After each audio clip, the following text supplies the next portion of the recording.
farms too. Just looking at, had some more. Richard tweeted some of the farms launched today as well, more than just PLS and WPLS.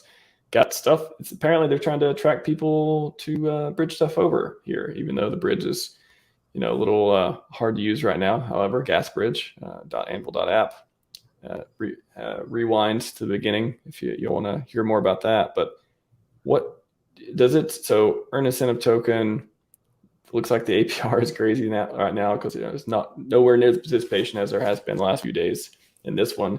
What do you think about the farms? Do you think it's worth participating here with if you can get your funds over? Like how do you feel about them?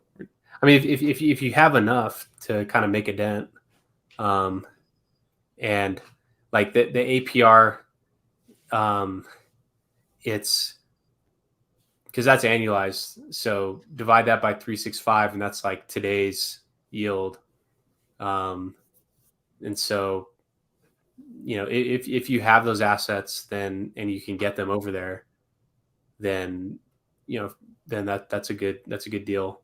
But also because these are V2 pools, you have to, so in that case, so DAI from Ethereum and Wrapped Pulse, if you're supplying in that one and the Pulse price either pumps or nukes, you end up with a whole bunch of the thing that didn't pump. And so that, hopefully that means you got a lot of ink, and hopefully that means you got a lot of, ink from the trading volume, and hopefully the ink stays up. But if like you're getting a lot of the ink, so is everybody else.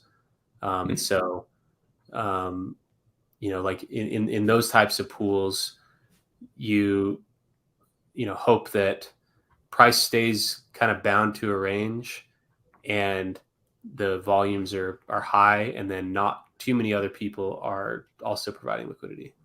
That's like the peak earnings scenario.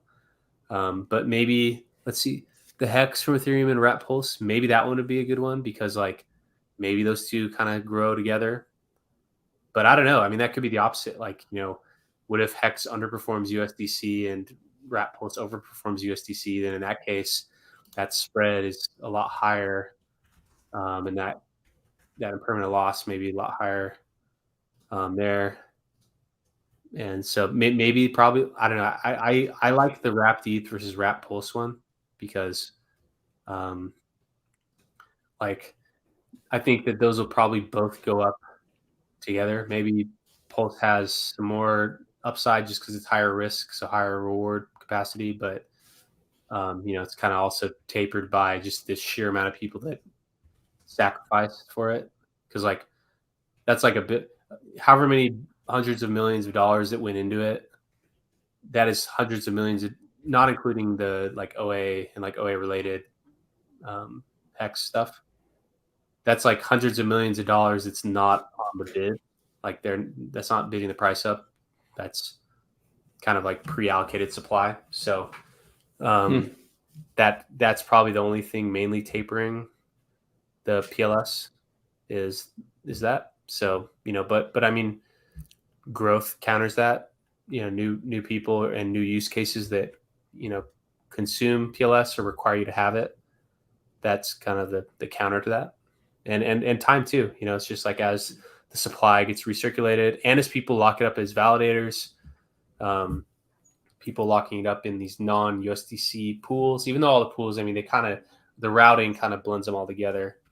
But so there are some things that can absorb that PLS supply, and the burning can make a big difference too. Like as much as people hate the things that just burn excess gas, like, that's one. I mean, one is totally valid use. Like the blocks don't censor speech. Like if you put forth, I mean, validators actually can't. Like a validator could, like if someone wanted to write a script that censored transactions from the blocks that they're putting forth, then you could censor it, but then it's really just like opportunity costs that you're bearing, and that's why you probably don't see a lot of it. That's the only thing I don't like about the graffiti with the validators, and I don't know if it's any graffiti, or maybe I don't know if I plan to do it or not, but anyways, I just hope it's not full of like a bunch of political speech and like all that stuff. But it totally can be, and it's your right. Run a validator. You do blocks and stuff. You can write whatever you want, but I'm not looking forward to that if that becomes a thing in the future. I wanted to ask on the liquidity though. What happens if all these new pools, they got around a million, a couple around a million, 250K, all that.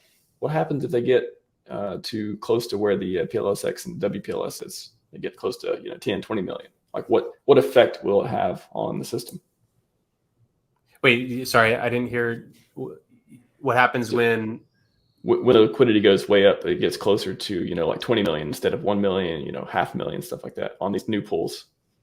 So I guess it matters like where the liquidity because there's two ways that liquidity enters these pools. It's either with liquidity providers who are putting in some of both, and then also there's just people that are either buying or selling one of the assets.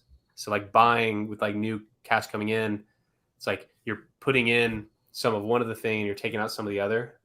And so like there's kind of two ways, and it's like the same but the opposite for someone selling. So like those are the way that like liquidity enters. So it really just comes down to like what that balance is, and that balance just gets reflected in the price.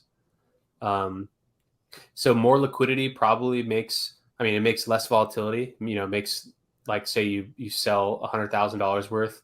There's a very thick liquidity, especially in these symmetrical pools. It has less of an impact. But also more liquidity means that it just requires more money to push the prices up. So kind of the rule of thumb is that I remember this from like DeFi summer 2020 when it was just absurd. That was like when there were V1 pools, like it's basically the liquidity providers giving their money away to the apes. But because like the rule of thumb just on that constant it's called a constant product formula, just like with how the liquidity pool, like how it changes like from buys and sells in liquidity in those like symmetrical liquidity pools, how that impacts the price that's quoted. So like if you like say you had coin A and coin B, if you doubled like with a buy order, if you doubled the amount of coin A that was going in, then the price of coin B, it is squared. So like you double it, and that means that you like square the or no, so you double it and it 4x is the price. So it's like 2 to the power of however much you doubled. So like you 3x the amount in liquidity pool, it's 9x the price. Like that's why the prices really ran in that way, because like when one buyer, say there's $100,000 of USDC and then $100,000 of hex, someone comes in with $200,000 of USDC into that pool, they buy it up because the liquidity pool tripled in price, or tripled in on the buy side, and then the hex side dwindled by a similar rate. That's why it has that like 2 to the X performance. And so like that's like what really caused like the hex price to really run in those early days. And when the V2 pools came out, and even when the V3 pools came out, like let's see when the V3 pools came out. V3 Uniswap launch date March of 2021. So like right before kind of the big blow off, but the concentrated liquidity, like being able to, as a liquidity provider, to be able to set where you're buying and selling instead of buying and selling at all prices.